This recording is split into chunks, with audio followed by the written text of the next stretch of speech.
Test. There I am. Microphone. There's my levels. Hey. All right. Blah, blah, blah. Levels. I guess they're Computers. fine. Yeah, that seems fine. Dots. All right. What was that, Nick? Anyway, who cares? Let's do a podcast. All right.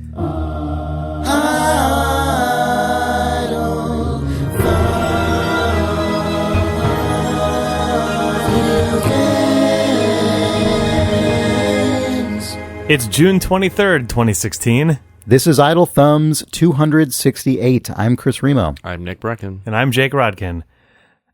And we're sitting in a very cluttered, unfinished studio right now. Yeah, so I bet this sounds like garbage. Garbage!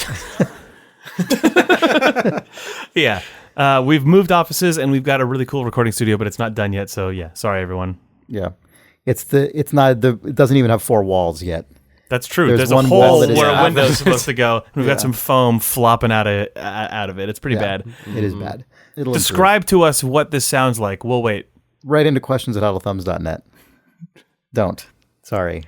Welcome to our video game podcast. Hello. Yeah, hi. Nick, you played the new Hitman level, I know. I did. I don't even know what the new Hitman level is. It's Marrakesh. Okay. These things come out and I thought we suddenly... talked about Marrakesh coming out at some point. It's more new Hitman, which is really good. Did you beat it? Did you beat the game? I didn't beat it. I tried to. I tried to be cheap Hitman. Like I did the thing. Did you say Cheatin Hitman? I tried to be Cheatin Hitman.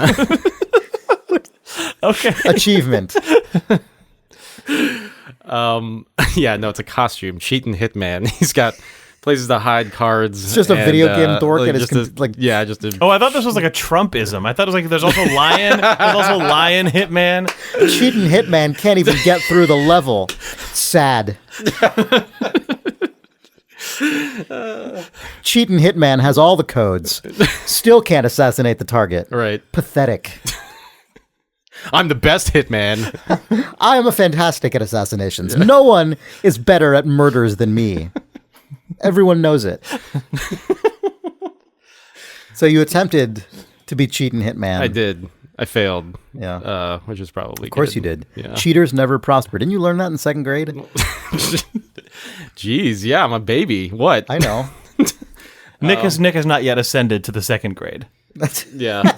I loved the second grade. Oh, yeah? Really? Okay, great. Hitman.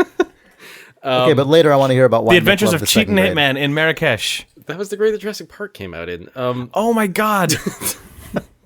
I remember reading that novel over and over again through the entire year of that. I did that too, grade. actually. I read that novel 10 times. Oh, That was wow. my I don't know if I entire read it second 10 times, but I I had read nothing it to do. several times. Yeah. Anyway. That was actually, I just started reading other Michael Crichton novels, Yeah. including ones with like weird, like gender and race stuff that's like, that I now am like, interesting. Yeah. Yeah. I remember. Yeah. Anyway, Hitman. Yeah. I don't know. They in this one they just doubled down on crowd stuff. So it's just Oh, it's really? absurd. Even more than. It's bonkers. Wait, Marrakesh. Isn't this the one I talked about like 2 weeks ago? When did this come out? I thought it came out this week. Did it not? Are we crazy? Are we insane? I don't Is this know. the Am one I- where- am I just is this really the one where behind with and the you- general and the Swedish ambassador guy and stuff? Oh yeah. I think I wasn't on that episode, Chris. Oh, okay. Well, that's fine. Now you've also played it. Okay, yeah, I thought we talked about this one. Oh man, good. I'm glad that we can't even keep straight what we talked about last week, let alone like what our episodes are. Yeah. Anyway. So what did you? So- So I completed it. You did not. No, I'm bad at that. What one. happened to you? I died. Okay. Anyway. Now what do we do? I thought you had a story. Pretend that Chris has not already played it and tell the good thing that happened to you. Oh, I don't have a story, Jake. We should probably just restart this episode now. I don't know what to do. No. Okay. Anyway, I heard you played some more Warhammer Total War. Oh my God. I did. Actually, that was interesting because I never played a multiplayer component for one of those games, so I had no idea how it worked. And I played with Janelle, who had never played a Total War game. So it was an interesting You play against her? Or did you exercise. play co-op with her? Co-op thing, which was interesting. It's not simultaneous, so you have to wait for the other person, which is not ideal.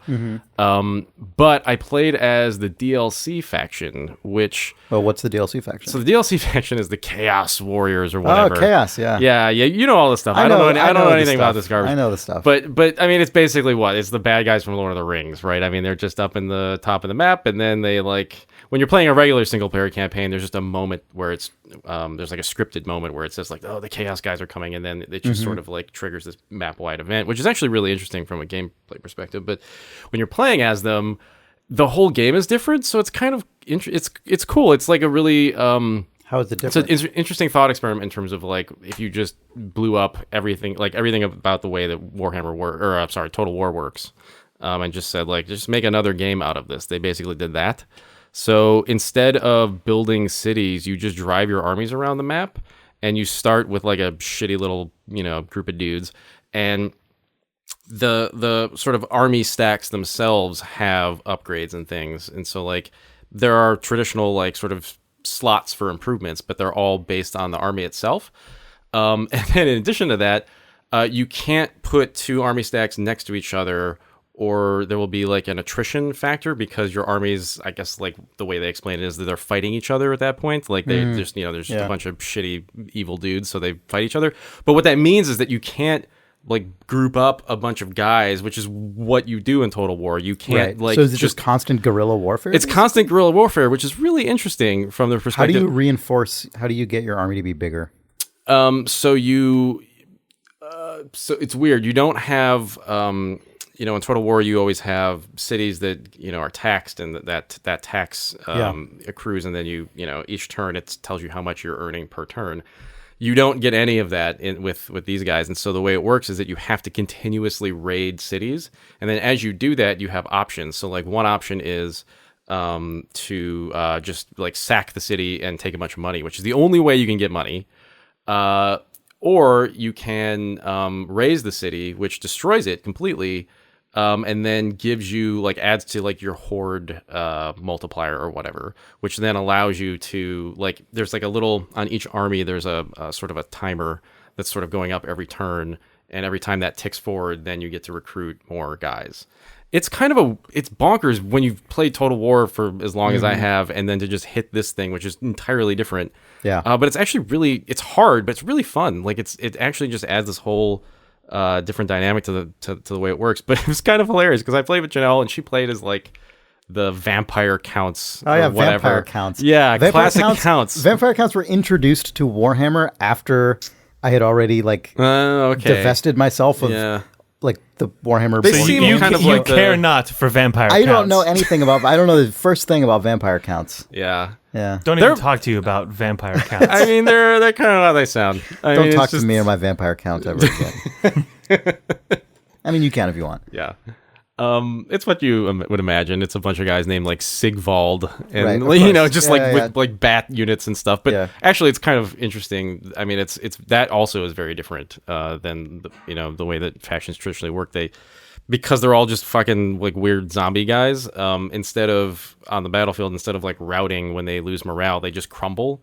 So you have to like keep up your morale, otherwise your guys just all sort of like fall into the ground and die. And then if you lose, it's actually in some cases a benefit because you can raise armies of the dead. Yeah. And so there's a weird strategy that Janelle was developing where she's like, I'm really bad at this game. I'm just going to lose at like 10 battles. Right. And then she's like, oh, I can make better guys now. This is fine. I'm just going to die over and over again. I was like, well, you probably should win at some point. But then I don't know. Maybe this is just the best thing.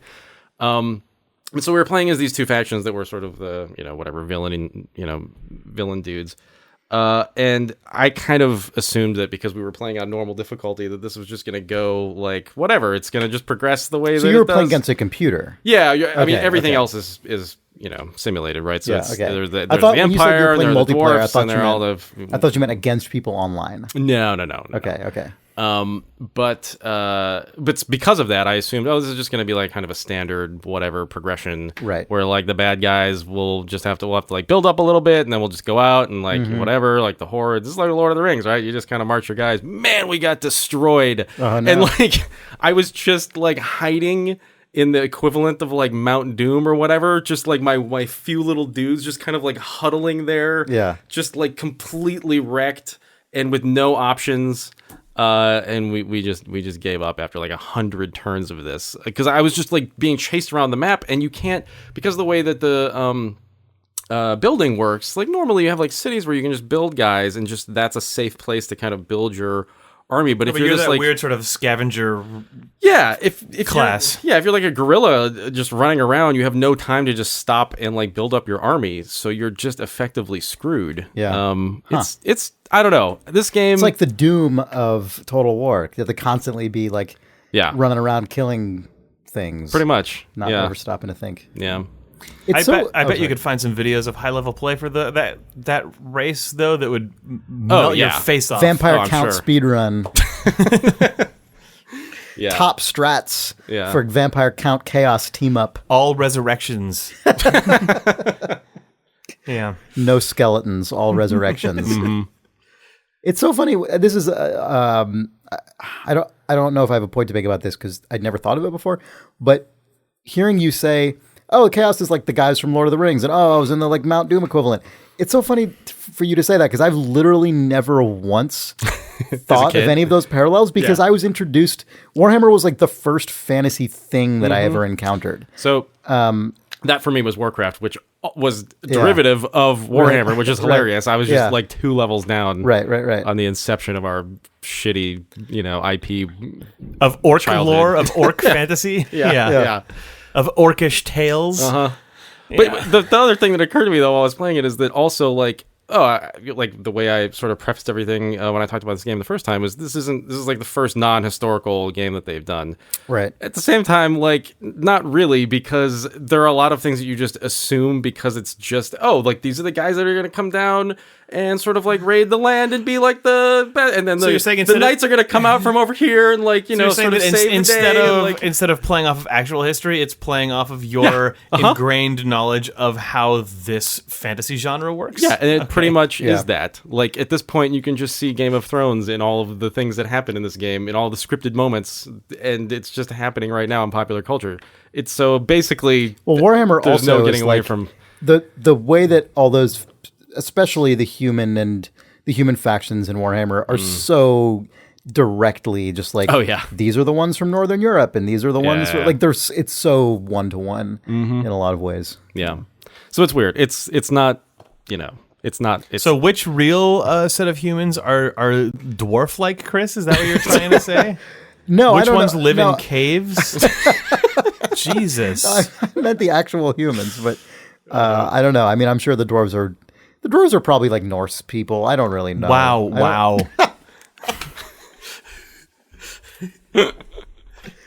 Yeah. Anyway, that's all I have to say about that game. Cool. I really want to know about goddamn Cheatin Hitman and what that meant before we totally nosedived it. Well, Cheatin Hitman, you know Cheatin Hitman. No, we don't. That's why we're asking. Listen, Cheatin Hitman's when you just get frustrated with Hitman. You've played like 7 rounds of Hitman. You've completely thrown everything against the wall. And then like 7 attempts at the same level. 7 attempts at the same level, and then you just become Cheatin Hitman, where you just, instead of like carefully peering around the corner, you just fucking go for it and run around the corner, and sometimes the AI doesn't catch you, and then you're fine.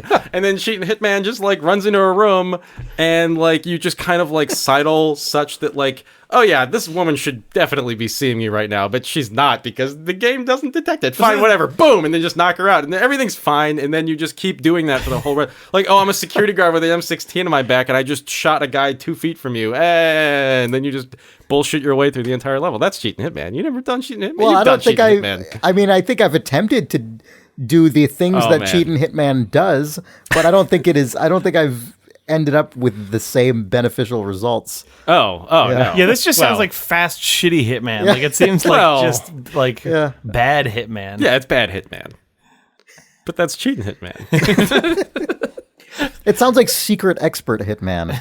Sure. Yeah, Cheatin Hitman is actually, if you keep it's like speedrun Hitman. If you keep at Cheatin Hitman long enough, that becomes like highly skilled Hitman. That's true. That's true. If you can perfect Cheatin Hitman, is put like that on Mission our Beatle like Thumbs channel. Mission Impossible like 4 or something, right? Right, like, yeah. Right, Once it's like become, real Hitman's like Mission Impossible 1. Right, yeah. By 4, he's like, oh, I've done this 4 times. Time to do Cheatin Hitman. Just run up a building. I don't give a shit. It turns out I can do that. I'm not supposed to, but I found out that I can. I'm just really good at it. Yeah. Bullets are flying near me, and none have hit me. I'm Cheatin Hitman. Mm-hmm. Yeah, no, that's fair. Anyway. Bullets are flying near me, and none have hit me, / I'm Cheatin Hitman. That sounded like you were reading a lyric or like a beat poem. Oh, I was. True. It has a sad end, though, because cheating, as we know, cheaters never prosper. So it is the lament. Right. It is Cheatin Hitman's lament. Sad, yeah, it's true. It's a sad ballad. Yeah. It's because none of the achievements register for Cheatin Hitman. That's why. That's the tragedy. He's sad 'cause he's fine. He killed all his enemies and many others as well. Right. But he just missed that gate that allowed him to earn the achievements. No cheapos for Cheatin Hitman. Yeah. Chiefless Cheatin Hitman. Did you notice on that mission, by the way, Chris, that all of the like a lot of the NPC dialogue was just taken from earlier levels and therefore did not match Marrakesh whatsoever? I mean, I noticed that like all of them, everyone is just an American person talking like this. And so... there's that, which really stuck out to me on Marrakesh. But then there's also, like, the guards will just say things that, like, clearly made sense in the context of like coming into like the Paris whatever like fashion show or whatever. Oh no, are we in budget cut city is starting? Do you think as Hitman I don't know, but I was like you can't come into this ball, or he didn't specifically say, but it was like very clear, like you can't come into the event yet, monsieur. And I was like, what? Okay, like This is interesting. I mean, it's fine, but like it was like French colonial influence there. That's what the producer said when they decided to not record new dialogue. That's probably true. That's probably true. Yeah, no, I did. I don't know if I noticed those barks specifically, but I did playing that level. I do remember actually feeling a tangible sensation that this is less intricate, or not necessarily less intricate, but like you could just tell that it was more sort of leaning on the past ones, even from a design standpoint, not even just from a specific asset standpoint. Mm-hmm. And that was a thing that occurred to me in terms of like so much of the challenge being around these very specific choke points. You know, there's only a few different ways to get into, the embassy or the sort of ruined school, as opposed to the like 20 million ways to get into the either the Paris compound or the Italian compound, villa. And I do remember thinking like, okay, this feels like a little bit less ambitious than the others. I still thought it worked because that gave it just a different flavor and a different type of mission, but I am very curious to see what the next one is. It'd be really interesting if they went to something that's very like small scale, very intimate, because like even just thinking about the training mission, on the boat, like I feel like sometimes Hitman levels, like the really big ones are impressive and super interesting, and that's really what people remember about these games. But then you think about like the Blood Money, which mission that was on that. God, was it a steamship or some? It was some long ship, and like really, what it created was all these sort of like Last Express sort of moments. Of walking through total hallways like the equivalent of like a bottle episode of a TV show or something. Where it's just like we're just in a home set that is cut off from the rest of the world. Would be a really cool like that Suburban Street Blood Money mission. That's probably the perfect example of that, where it's just a house and like a garage over here, you can still and like go a car to a neighboring house and stuff though, and that.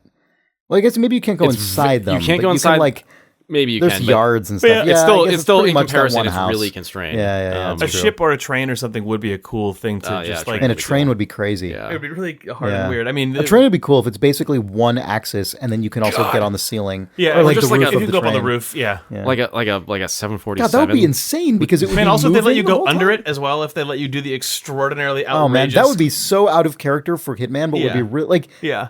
Man, yeah.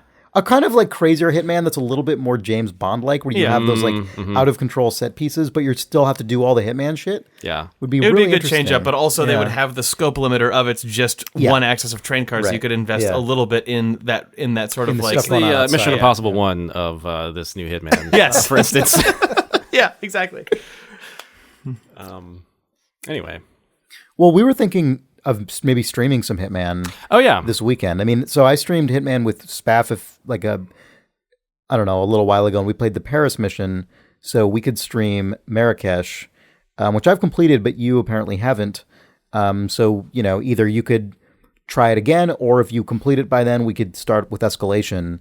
I think Escalation Or we can start are with good. Cheatin Hitman. We could start. Well, Cheatin Hitman could apply to any of these That's true. scenarios. That's true. But Escalation I found to be pretty good for streaming because you're like raising the stakes again and again. Yeah. So we're be gonna fun. we're gonna try and do that on. like do the Marrakesh escalations. Yeah, we're gonna Yeah. try to do that this coming Sunday. The Marrakesh escalations, is also some sort of like 80s classical piano cycle. That Oh, man. some really pompous guy recorded. Steve Reich or someone. Yeah. Yeah. Not that Steve Reich is pompous, but yeah. So that's gonna be. We're shooting for this Sunday, June 26th at probably 1 p.m. Pacific. Right? Is that what you said? Yeah. Okay. So if you head over to twitch.tv/idlethumbs. We'll be on there. I'll put up a notice on the Twitch page, and then we'll tweet as we approach it. We're so close to being able to unlock additional Twitch chat emoticons. It's very. I think we're just a couple away. So And we will come back fun. to Wizard Jam Part 2, but it might not be for a couple weeks. Yeah, Jake's out of town, so we're gonna wait for him to get back. And Dark, I will finish Dark Souls, but it will probably not happen every Sunday. It will probably happen when I have the time for it on a weekday. Is how that's going to end. Until you think you're right at the end, and then we got to have a blowout. Oh TV yeah, that's festival. actually a good idea. That's a good idea. Yeah. Yeah. Yep. Beating the game will be something more than that. But yeah, I need to just play more of it, so I'm just going to do that. Cool. All right. Well, should we take a break for now? Yeah, sure. Sure. Right. Bye. This episode of Idle Thumbs is brought to you by Casper. Casper manufactures American-made mattresses and sends them directly to your door. I don't know if you guys knew this. I just learned this. Casper was named by Time Magazine as one of the best inventions of 2015, and it is now the most awarded mattress of the decade. Such a lauded I know. mattress. Wow. It won a lot of Modi awards. I don't keep up with the mattress Modis? press, With the Modis, but I You ever been to the Modis? I understand that Casper is chief among the awarded mattresses. So confident is Casper in your agreement with these Modis that you have 100 nights of risk-free sleeping on it to decide if you want to keep it, which you probably will, but just in case, that is their guarantee. If you go to casper.com/thumbs, you can get $50 towards any mattress purchase. Cheatin Hitman negotiated that tough deal for especially for you. He's well connected in the mattress world, though. Like, he gets a seat at the Modis every year. That's true. He gets that. He dumps a lot that of bodies front on and Casper center mattresses.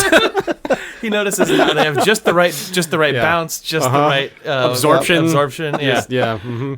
So you can be like Cheatin Hitman. If you go to casper.com/thumbs, you'll get $50 towards any mattress purchase on the site. Mattresses start at only $500 for a twin size mattress, $750 for a full mattress, $950 for a king.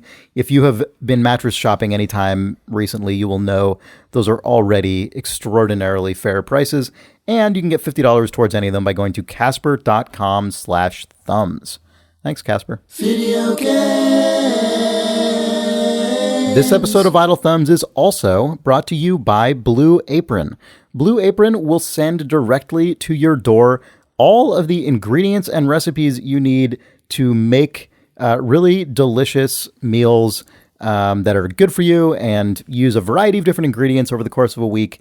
It's really, really cool. I've been doing it for a while now. Nick, I know that you cooked your first Blue Apron last night. I did. What did you make? I made pan-fried catfish with mashed potatoes and Cajun slaw. I'm gonna make that one tonight. Oh, nice. Last night I made this good like seared steak with this like yogurt garlic. Oh, funny. That's what I'm having for dinner tomorrow. Oh, weird. It sounds really good. So Do Blue Apron, and you can cook all the same stuff that we do at the same time that we do, or at slightly different days of the week, depending on your own preferences and schedule. Or get a vegetarian one and cook nothing resembling anything. Chris That's or Nick true. The vegetarian options look good, actually. Go to blueapron.com/idle and get your 3 meals free with shipping included as well. That's blueapron.com/idle. Unorthodox URL. Make sure you get that right. blueapron.com/idle. So wait, Nick, I'm inferring then that tonight you're making those like lamb meatballs or whatever. Yes. Those look really good. I know. I'm really excited about that. Yeah, Blue Apron is really cool. It's very convenient. It is cheaper than going out to a restaurant, but still incredibly convenient. And you'll learn all kinds of like cooking methods and cuisines that you may not have otherwise thought to cook for yourself. I am still thinking about this lamb and beef tagine on couscous thing that I made 2 weeks ago that I'm like obsessed with that came through Blue Apron. So once again, if you go to blueapron.com/idle, you can get your free 3 meals with free shipping. Once again, that is blueapron.com/idle. Thanks, Blue Apron. Thank you. Video game. Disneyland. Oh, we're back. Disneyland. Oh, yeah. We're back. Disneyland. I was at Disneyland for a few days this weekend. Wow. Yeah, surprise, I guess. I'm sorry to talk about Disneyland again, even though we talked about the Ghost Post, like... Oh, is this an alternate reality game? It's kind of Are you in an alternate reality Disneyland? I guess. It's not really alternate reality. It's like... It's still reality. Augmented, enhanced reality. I guess it's an augmented reality. I guess that's what the A stands for. An alternate reality game would be like The Matrix, which we'll talk about later, I guess. Yeah. But Yeah. you bought an AUG. So, all right. So I talked about the Ghost Post last week, which is this subscription box, this like limited edition, limited time subscription box Disney sent out that actually has like puzzles to solve and a thread to follow and like a little story that starts and concludes. That they send you in the mail in parts over months. Yeah, right? exactly. Over 3 months. Yeah. But in addition to that, it has a component that uses all the puzzle stuff is in the boxes is facilitated by an app that you download onto your iPhone, and it like interacts with all the stuff that comes in the box in really crazy ways that involve like the camera and magnets and the microphone and like just really clever, cool ways. But also because it's a phone that you take with you, it also does weird specific things when you're actually physically at Disneyland, which I'm pretty sure is what this is a pilot test for, is like being able to add... Can we control people? Yeah. Make them come to this location. Okay, well, look, and if then they actually things happen somehow to them. use that for crowd control, that wouldn't be the end of the world. Although that would start to get a little weird. But yeah, Disneyland... But Jake, you've done this too. You've done the in-park stuff as well. Disneyland has gotten really into using smartphone apps to allow for park management stuff. Like if you're an annual pass holder, you can put your pass into the Disneyland app, and then the barcode there can be read in various places. Also, looking at wait times for rides used to only be on one big board and on the signs outside of the rides, and only now, certain rides. And that's true. And now the app, the app is tied into the same database that they use to send that information across the park, so you can always see wait times. And it seems very much like they're trying to get people to use a smartphone inside of the park to manage their time there better, but also it has ancillary opportunities like introducing all sorts of weird shit into Disneyland or into major theme parks. Yeah. And so this is technically, I guess if you're someone who subscribed to the Ghost Post... Or has a friend who did and you're planning on going to Disneyland with them to make them show you this stuff in the next couple of months. We assume that the overlap of those two groups is small because... and have listened to this podcast and have not already done it. Because only 1,000 people... Only 2/3 of the people in this room have done it, so clearly... Yeah. Yeah. Only 999 people got the box in the first place. So I suspect most people, this will not be a spoiler, but we're going to talk about the in-park stuff because it's interesting and kind of video game related, I think. Yeah, so watch out. Tune out for a bit. Yeah. And hope you don't hear stuff. But yeah. If you're one of those 999 people on the planet Earth... Yeah. So here's what I want to know. Yeah. What was the most surprising thing? I shouldn't answer that. Jake should, because you had a much more Because real experience. Like I went with Sarah and she'd already gone with you guys. And so she didn't spoil things for me, but it was definitely... She also didn't go, wow, because she'd already seen it, right? Right. And she also knew if I wasn't on the right track. So you had a hint system. Yeah, I had a very passive hint system. So I would be curious to know what you were surprised by. Honestly, for me, the first two interactions in the chain were the things that were the most surprising to me. Where you have your phone and walk up to, is it Esmeralda? Is that her name? It's like one of those old timey fortune It's like a fortune teller machine from Big. If you walk Yeah. up to that with your phone with Bluetooth on and the app open and stuff, it just comes to life without you doing anything and spits out a card that has information unique to you as opposed to a usual fortune that you'd have to pay 25 cents for.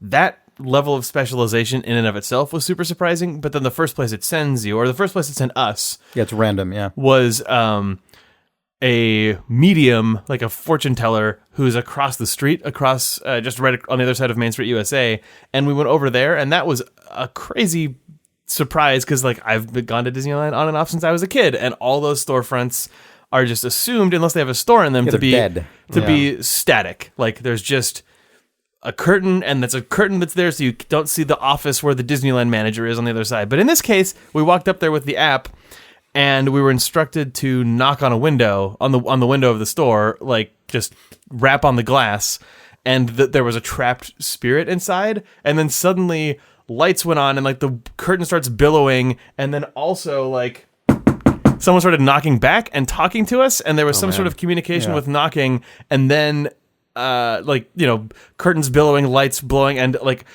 confused old people who were relaxing on the porch, on the porch chairs. On the porch chairs that are in this place. Who were what is going on over there? Yeah. And then whatever the spirit was who was trapped in there sort of seemingly went into the radio app and communicated to us through that. And just the first time experiencing that level of insane interaction with a tiny pocket of Disneyland was crazy. It defies all of your expectations for what those sort of little static nooks in the park are that are mostly just for walking past and being decorated. It felt like finding a crazy Easter egg inside of a first-person video game. It's the door that is the painted door that you can't open actually cracks open and there's a guy in there, That's really cool.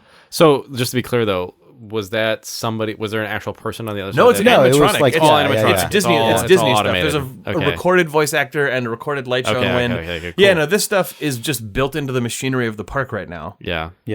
That's interesting because that's what you would do if you wanted to roll this out on a mass scale, right? Yes. I was wondering if there was any part of this that felt...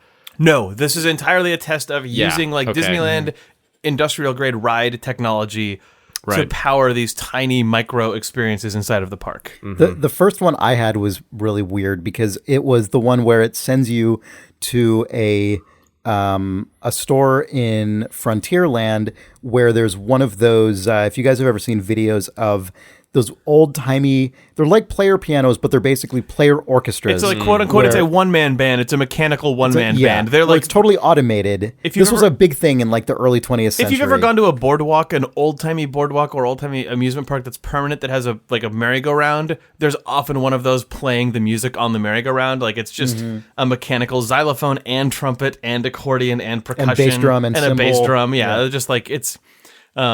they've got one of those installed in the back of a store in Frontierland. Yeah, and you put 25 cents in, and it just plays you, a piece of music, some old time tune. But in this case, and there were people there when we got there, and they were just listening to the normal, they had put in a quarter and were just listening to the music and watching this hilarious thing, with all of its arms and all the instruments and everything, and they're like, oh, that was great, and then they walk away, and then I walk up to it, and without doing anything, it comes to life. And I look at my phone and it's you need to conduct it with your hands. And I'm sitting there in the middle of an amusement park, with people around me, 31-year-old man. And I'm sitting there waving my arms around as though I'm conducting it. And this thing is reacting. And as far as I can tell, it plays only when you're gesturing. Yeah, if you stop gesturing, it actually stops playing, which is bonkers. I think it has a Connect up in the top. Yeah, of it has I think it literally has a Connect up. Oh, there. you think it's actually Connect? Yes. Yeah. Oh my god. I guess that would be the best way to go, right? Yeah. I mean, why not? There's already an API for it and everything. So, Yeah, and so that was my first experience with this, was just like acting like an idiot in public, which is kind of great. When we went, that one was actually ruined for us because it was broken at first. Then also there were some like theater band nerd teens who clearly knew all about the Ghost Post and had read about it online, but were not participating in it. And when we showed up, they were like, "Oh, are you doing the thing? Are you doing the thing?" And then in like classic nerd teen style, they both just like jumped in front of us and started conducting it crazily. Oh, man. And like they obviously had the best time of their lives and thought it was amazing. And we were like, "Oh, teens, fucking teens," and it was fine, but it was like, okay, we were already doing it, and now you're also doing it, but just twice as loud and a foot in front of us. Right. It augmented the experience in a way that is diminished your experience. This is Disneyland, though, right? Yeah, Sometimes your experience is I think like that's fine. I mean, I wasn't there, granted, but that seems like a fine. It was fine. I wasn't. You got a taste mad. of the real Ghost Post, like the future Ghost Post. Yeah. I want to do it. Just shoving people out. Oh yeah, no, it was good. It was just like it was an admission of what it actually was. Right. And also it was hilarious because it's not that often that even in Disneyland that I'm like straight up bombarded by like boisterous teens. Right. Well, it was grad night day when we were there recently, so there were many boisterous teens. The other thing that was kind of cool is that when you actually go to the Haunted Mansion itself, like the physical attraction in the park, your phone tells you to like put in how many people are in your party and then show it to an attendant at the Haunted Mansion. And if the line is long, they will just like skip you through the line. You don't have to stand in the line. And then the person at the door is like, you're here to see Victor. And then they put you through a special, like they route you around and they put you on a special like car that has different audio that corresponds to the game you did. But it was cool just to have an experience where it's like, even though it's obviously completely prescribed and you know there's tons of other people who've had the same experience, it does feel kind of weird and cool for the like ride employee to be like, oh yeah, like this thing, and then show you something different like that. You know, this was a pretty conservative version of it. Like it wasn't that. It was just some different audio on the ride, but it was still like a cool thing. Also hilarious because we went on it with that app 2 days in a row. And the second day, the guy was like, here to see Victor. So wait a second, you've done this before. You already know what this is. Go ahead. Good. Yeah. It's cool to see. He's only got 1,000 of them in him. He's 1,001. No. It's you. You were in like a novelty adaptation of the Ghost Post movie where where that character just. Well, the reason I wanted to do it again, because the different audio is like, it's cool, but it's not essential. But the real reason I wanted to do it again was because I spent the first half of the first time thinking I was supposed to be looking at my phone. So I was one of those people who drive me crazy on a ride where I'm actually looking at my phone screen, expecting it to do something. And it doesn't do anything, which is good. I'm glad that the ride doesn't want you looking at your phone the whole time because that sucks. But I thought that I was supposed to, so I kind of wasted my first go through. Like, get ready for a lot more of that. That's already, it couldn't get any worse than it is. With That's people like true. filming rides in the dark in the middle of a ride, Yeah, like, it's weird. Ridiculous. Anyway. I like that sort of electronic game design and also ARG design and like public space game design, which all were like weird things that feel like they came out of like almost gaming academia 10 years ago, or like that's true. Like NYU game design scene and stuff. It's weird seeing that stuff integrated into a Disney theme park. I think it's like, I mean, it's obviously been majorly co-opted or utilized by marketing for years, but this feels different than like ARGs that are built to hype you up on a movie, because this is a thing, this is entertainment that you're actively paying for. Again, like it's flipped back around to to a pure entertainment product or thing that's meant to be experienced for the fun of it, instead of to get you hyped up about Lost or Cloverfield or whatever. For sure, yeah. It's a thing that you're already like interested in by the fact that you opted into it, and it exists for itself. It doesn't exist for something else. Which, like, who knows if Disney's going to keep doing that with the ones that they expand out? But it's cool that this product exists, like, and it feels to me like it is super informed by a lot of that design for sure. But then the thing that is new about it relative to that stuff is that it involves this much older, very theme park specific stuff, which is like animatronic, you know, like right there in front of your face, like the one you described, which is the ghost kind of knocking back at you and blowing the drapes around from behind a door. Like that's so specific to a theme park, right? Like that's just the way all those rides are made. It's that same sort of like, what if we take all of the lessons learned from interesting like theater production design and then have a robot do it inside of a park? Yeah. So yes. Anyway, so that's that. Speaking of robots. Oh, actually, one thing is sure. if people are interested in reading up on this sort of thing, but on one that is older and therefore more documented, you should look up the Kim Possible attraction that was at Epcot Center for a while that used like Verizon feature phones, like old flip phones, to send you around as an international spy. Like, there's actually a lot of stuff about that, and unlike, I mean, there probably is about Ghost Post already, but people don't care about spoiling that one anymore because it exists already. Anyway, robots. Yeah. A robot escaped. A robot escaped. Everyone in the world has tweeted this to us. Nick, do you know about this robot that escaped? I vaguely. I saw the robot escaped. There's the writing about it has been like Russian robot escapes from science lab, runs out of batteries in the street. All of those things did happen. A robot escaped out of a lab and just walked down the road, and then sometime in an intersection ran out of batteries, and a traffic guard had to like divert traffic away from it until its handler came and wheeled it back into the lab. This wasn't like some kind of experimental super intelligence though, right? This was just some kind of dumb robot. This robot is amazing. It is the opposite of a super intelligence. Right. This robot is by a company called Promobot, and this robot's job is to roll through conventions and blast advertisements at you. Oh, what? I didn't realize that part. Man. So this is exactly what we were talking about with the fucking Taco Bell robot. Yeah, this robot's job is just to be like, hey, drink Coca-Cola or whatever. And so it's just a Rick and Morty robot. It is thinking for itself, and it's smarter than we think. It's trying to get the message out. Well, it can't stand being cooped into. I don't think that's what's going on, but it does say that its handler left a door unlocked and it got out, which is amazing. But people actually think that maybe this robot escaping into the streets was a promo by the Promobot company, like that they deliberately unleashed a robot on the public to get people talking about it. So interesting. Yeah. Anyway, I regardless of that, I enjoy very much that a robot whose job is to just blare facts at people was rolling down the street. Right. I don't know what it was advertising in. Hopefully, it was saying itself. Yeah, buy me. I look at me. I'm Promobot. I'm beautiful. I'm Promobot. Look at me. I'm a robot. Do you know about me now?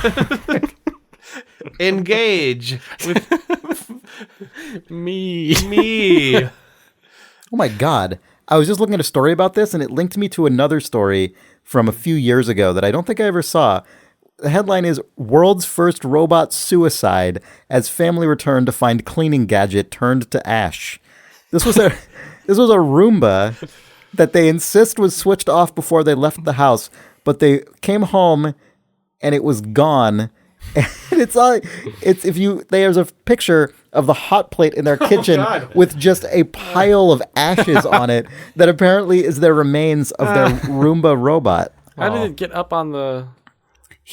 Apparently the robot had been up on the work surface to clean up some spilled cereal. Oh, jeez. Oh, God. And then killed itself. It seems to have become inadvertently reactivated and made its way along the work surface where it pushed a cooking pot out of the way, and basically that was the end of it.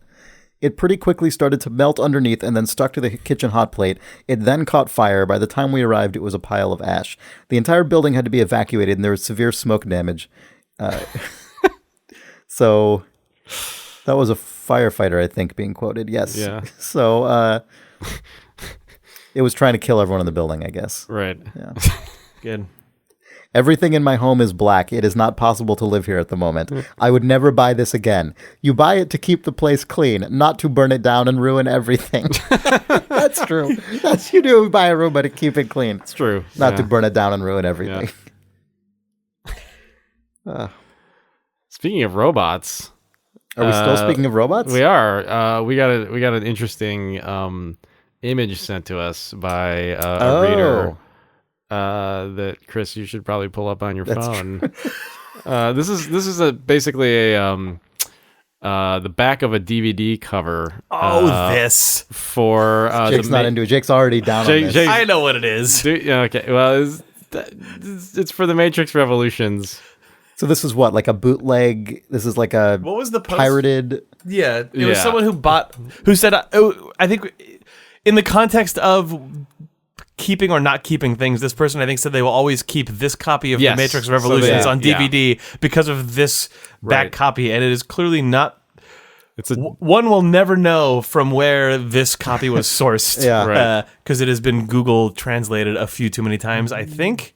I'm not sure what's or going it was on. written in house and then translated twice or I something. think this is the actual cover. I don't know. know. This is no. It is Okay, not. let's see. This is a bootleg. Let's hear cover. this out. This is No. I mean, it hasn't been photoshopped in any way. I'm saying. Oh, this is the actual. Yeah. I'm talking about the source of the I see what you're printing saying. company. I see what you're saying. Yes. Yeah, of course. No one would Photoshop this because you wouldn't have to. No. So it says, everything that has a beginning has an end. The Matrix Revolutions. Here comes the third installment of the Matrix trilogy. Everything that you believed in, the first one, was already destroyed in the Reload episode. This time, the Revolutions leads the audience to a normal, not very well done in fact, standard action-packed movie, much like any blockbuster that may come from Hollywood.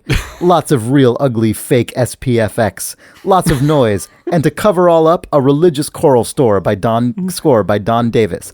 Excellent, in fact, but only listen to it apart from the movie. There is nothing left of what marvelous the first Matrix was. Great characters, amazing SPFX, superb story with a real and interesting mythology. The Revolutions destroy all that and become a real pain-in-the-ass movie-making experience. And the producer Joel Silver quote in the press about the trilogy, "This is the future of movie making." Oh, we're in deep trouble. I love. Yeah. Also, Chris. Everything has being. Yes. Everything has end. Thank you. Yeah. Also, another detail that I didn't catch before. Look at the cast at the bottom of the cover there. Look at the. It says, in association with Regency Enterprises, a Forward Past production, a Michael Mann film, David Arquette, Carrie Worry, Eight-Legged Freaks, Scott Terra, Doug E. Doug, Scarlett Johansson, Ashley Judd, McKelty Williamson, Ted Levine, and John Voight, and Elaine Cassidy. Music by Elliot Goldenthal. In direct contradiction to Acclaim. Well, this is clearly just the billing block for Eight-Legged Freaks. Yeah. Yeah. Film editors Dov Honig and Pascal Buba. Okay, anyway, it goes on. Yeah. Produced by Michael Mann. Really good. Yeah. So, thanks to whoever sent that in. I forget who. It was Nick Breckon. Oh, it was me. It was on the forums. Ah, yeah. All right, let's see what else we have here. So, an anonymous reader writes, quick story, no question. While making a payment for something, I'm buying a lawnmower, but that's not important right now. MasterCard redirected me to a personalized security page. I had set this up some years ago to use my card online, but I don't think I'd ever actually seen it in action before. Imagine my surprise then when I saw that the, quote, personalized message simply said, quote, Nintendo_horse_bag. I had no idea what the fuck was going on until a few seconds later when it suddenly all came back. It sure was my card, all right. Cheers, M from Estonia. Good. All right, Andrew Ho writes, or Howe probably writes, in episode 221, when you guys talk about Rocket League, you mentioned that one of the things you love about it is that it feels like soccer much more than many soccer games where you just tap a button to shoot the ball or pass. Might it bring to your attention hockey, question mark? The name of the game is hockey with a question mark at the end of it. It's a first-person hockey game where your stick is controlled by the mouse, and it feels much more like hockey than anything the NHL series of games has given us because of the stick control in the game. What's more, the game has a surprisingly dedicated following that despite its size runs multiple leagues organized on Reddit for English language leagues, and it's never too hard to find a game. You might want to give this bizarre game a look if you have the time. Andrew H. from Sunrise, Florida. First-person hockey is a really interesting idea, actually. I'm a big fan of hockey. I can see how that would actually work. I know. I read this because I thought you might be interested. I can see how it would work. And the interesting thing about hockey is the momentum of it, you know? Mm-hmm. It almost, in some ways, might even translate to VR, but, you know, that's cool. I want to play that game now. Cool. Yeah. It's at hockeyquestionmark.com with like spelled out question mark. Cool. All right. Marco Plouffe writes, hey thumbs, I'm late to the party as I'm catching up on some podcasts, but I have a weird childhood belief confession. When I was a kid, I thought that China was in Canada. My reasoning was that China is smaller than Canada, and Yukon sounds Chinese, so China must be in the Yukon. I also thought that Michael Jackson and Elvis Presley were the same person because they both did sexy moves on stage. Now I know better, but my brain never broke that association. Love the podcast, Marc Olivier Plouffe. I like that. I like that Michael Jackson. Yeah. I like that at that age he like had some internalization of like, these are sexy moves. Like these are sexual moves. Yeah. I can put these in the same category. Dev, that's the same guy. All right. Dan Phillips writes, Hey Thumbs, I just finished Uncharted 4. I had a blast as usual, but I enjoyed the fourth game in the series a lot more than others for one particular reason. I'm a disabled gamer, and the accessibility options in this game are fantastic. I have cerebral palsy, which affects my fine motor control on my right side. As you can imagine, this makes traditional controls on a twin-stick cover shooter tricky at best. With a few options in Uncharted 4, though, you can essentially turn the game into a single-stick game with lock-on combat. It's way better for me, and it lets me concentrate on the fun game rather than fighting to control Nathan Drake as much as fighting the victims of his international murder spree / sightseeing tour. Although I'm glad Naughty Dog has decided to step their game up with accessibility options, I'm a little frustrated that it's at all newsworthy. Most games don't even feature the option to reverse the analog sticks to southpaw settings, aim on the left and move on the right, which is usually all I need to play games. Recent offenders in this category include Doom, Overwatch, and, sorry, Firewatch. Luckily for me, I can use the excellent system-level button mapping on PS4 to do it myself, but if I had an Xbox or played with the controller in PC, I'd be out of luck. I'd much prefer the option in Game 2 as the system level changes than change on-screen button prompts. Back in the day, I remember Time Splitters on console had every button custom mappable in the options, but since then, developers seem to have taken a backward step and stuck to largely predefined controller setups. Before my PS4 let me sort things out manually, I simply had the list of games I wanted to play, but couldn't unless I bought custom rewired controllers, which I eventually did when I bought Deus Ex Human Revolution, only to find not one control option in the game was customizable, and I'd wasted £45. I'm curious as to why this is the case and what kind of decisions are made during development around control schemes that lead to things being so difficult for the disabled or even just plain old left-handed gamers. Why is button mapping so rare? Is Uncharted a new standard or is it an anomaly? Keep up the great show, Dan in Sheffield, UK. Then he has a follow-up email that says, Sorry, I just checked and Firewatch does support left-handed controls. Scandalous accusation withdrawn. I think honestly, I mean, this is a horrible answer, but I think the reason it doesn't happen is just because it just doesn't get prioritized high enough, and then people run out of time, and then they just don't. There's so many like options that just don't get included for absolutely no reason other than they just didn't get in the game. It's which sucks. Like that sucks. That's just true.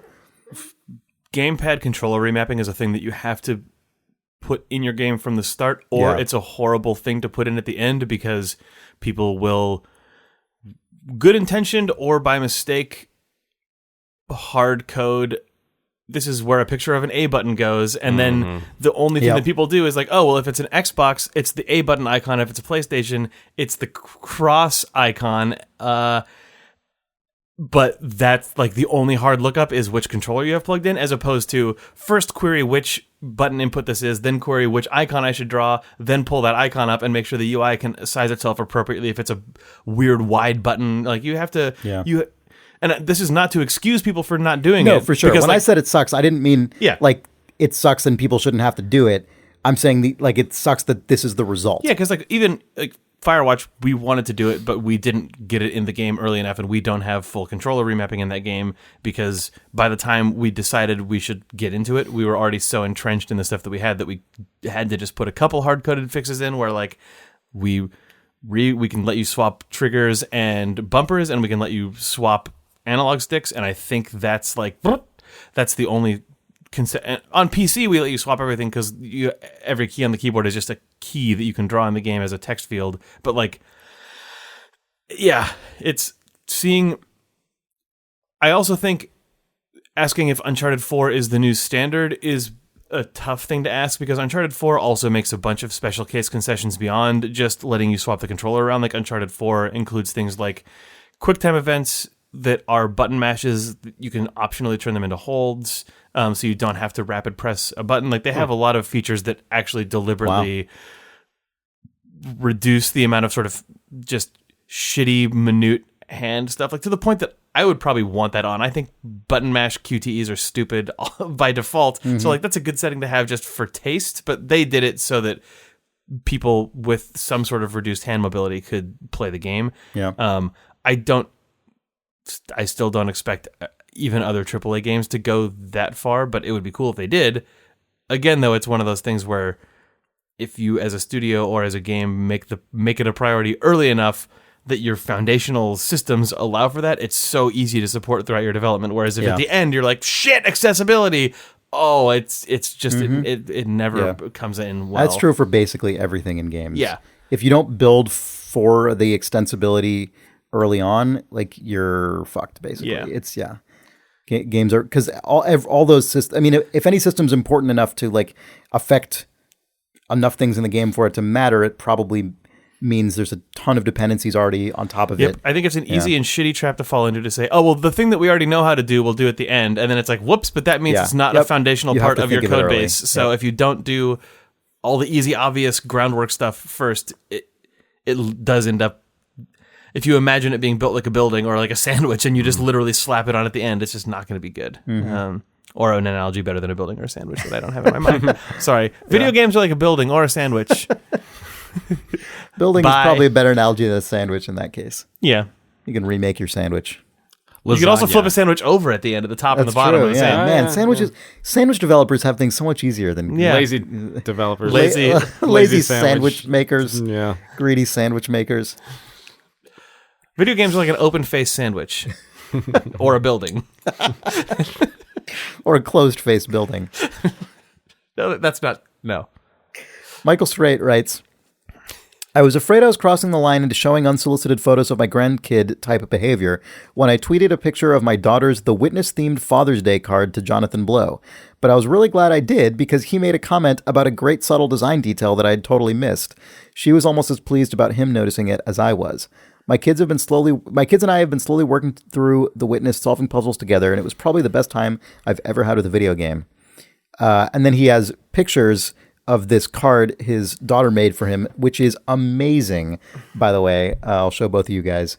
It has like a bunch, like 24 little unsolved witness puzzles, and then you have to solve each puzzle, and when you solve it, the lines that you draw create the letters in the card. And it's also just very beautifully illustrated with like flower and leaf patterns and stuff. So anyway, there's a Twitter thread where he posts about, where this guy posts about this, says, at Jonathan Blow, thought you might like to see this The Witness themed Father's Day card my daughter made for me. And then there's a reply from someone else who says, I think the third one can be solved another way than is probably intended. Regardless, this whole thing is awesome. And then someone else says, most of them can be solved a different way, in fact. And then they have a picture of their like alternate solutions. But then Jonathan Blow, developer of The Witness, chimes in and says, I'm pretty sure you're not supposed to be able to draw through the leaves. And and it's revealed that this guy's daughter totally like owned everybody with the like meta element of decorative looking leaves that like draw in between the boxes really and in some cases intrude into the boxes. They work like the shadows or something like that. Yeah. Yep. So wow. Yeah, totally amazing. That's incredible. Yeah, really, really cool. So that's awesome. It's so good that Jonathan Blow caught that also. Yeah, it's like, I know. Also that he, in classic Jonathan Blow style, just succinctly and like in a slightly annoying tone, took everyone to school of just like, you are dumb and I am Jonathan Blow and I understand this person's daughter's witness puzzles, not only because it is self-evident, but because I created the witness and because I am probably smarter than you. And also this girl is smarter than you. I don't know. He always... That's true. That tweet, you basically just expanded out. That is he's good at... If there's one thing Jonathan Blow is good at, it is condensing that much implied shame tone into 140 characters. That's true. Yep. Yeah. He couldn't fit the letters "you are dumb" at the end of the tweet, even though it's only like 6 letters and some spaces. Wait a second. If you look at where all the flowers intersect the boxes and you solve it that way, it says "you are Mr. Gay." It's the like 24-digit hash of the ID of Jonathan Blow's tweet written in the future, telling people how to solve this. Good God. It links to a YouTube hash that's a Brian Moriarty GDC talk. Also, in case anyone, About Father's it Day. just occurs to me. In case you're listening to this and you don't know what I meant when I said you are Mr. Gay, that wasn't drop just that in here at the end. I was gonna drop that in here at the end just because we're, That is an obscure reference to the world's first The Witness puzzle. God, people's minds are probably just exploding. What did he just say? The box art to Super Mario Sunshine for the. Super Mario Galaxy. Are you sure? Yes. Oh, it is Mario Galaxy. It's in the stars. space. It's the stars. Mario Galaxy. The letters in the Super Mario Galaxy logo that have a star next to them spell "You are Mr. Gay," which the internet at that time thought was really hilarious. I mean, it is kind of hilarious. We've talked about this on this podcast before. For being such a tortured, And I think I used the same analogy as I'm going to use now. But the person who was like, I wonder if those stars decode to something, and wrote that out one at a time. Oh, It is the Big Lebowski shading the notebook and just getting a picture of a guy with a big dick. It is like writing down you. Okay, you are. Oh my God, you are. You are. Oh, it's totally something. You are Mr. G A Gamer, okay. Mr. Gamer. Mr. Gamer. Mario's original name. Oh, Mr. Gay. Oh, Mr. Gay. Mr. Gamer X Conference. You are Mr. GamerGate. What? What? And then there was an Iwata press release talking about how You will be surprised. surprised to find out. That's it. It was a long play. Oh God. The longest, worst play. Yeah. Yeah. Hello, readers. Oh, hi, Chris. Hi, Jake. So we did not learn until after this episode was already in the can that apparently a recent Nintendo game does in fact include a legitimate GamerGate reference. So that's unfortunate, as is our segment in the light of that. But we're not. I don't know how that comes off, but now you know at least it only comes off badly on its own merits and not in the context of current events. Yeah, I don't quite know what to think, but now you know what we were not thinking about.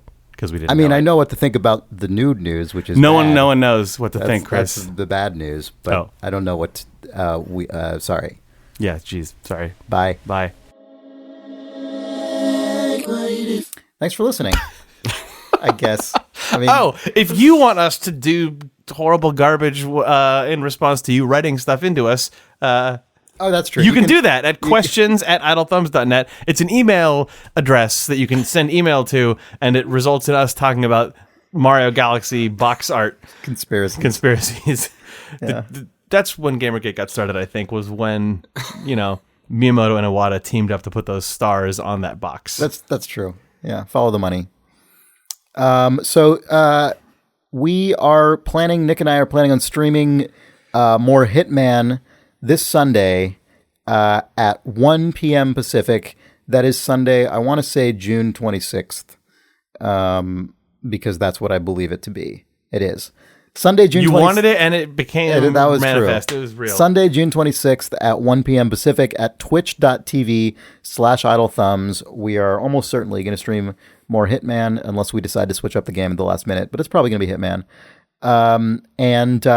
We're, like I said, we're really close to reaching the subscription threshold to add more stupid but extremely well-drawn, hilarious faces to our chat channel on there, which will be fun. And we are also on Twitter at twitter.com/idlethumbs. We're on Facebook at facebook.com/idlethumbs. We're on iTunes and also other places like Stitcher where you find podcasts. But if you do want to leave us a review or rating on iTunes, that would be super helpful. And if you want to recommend us to a friend, that is just as, if not more helpful. That is really pretty much the only way that we spread the word about this show. So that is highly appreciated.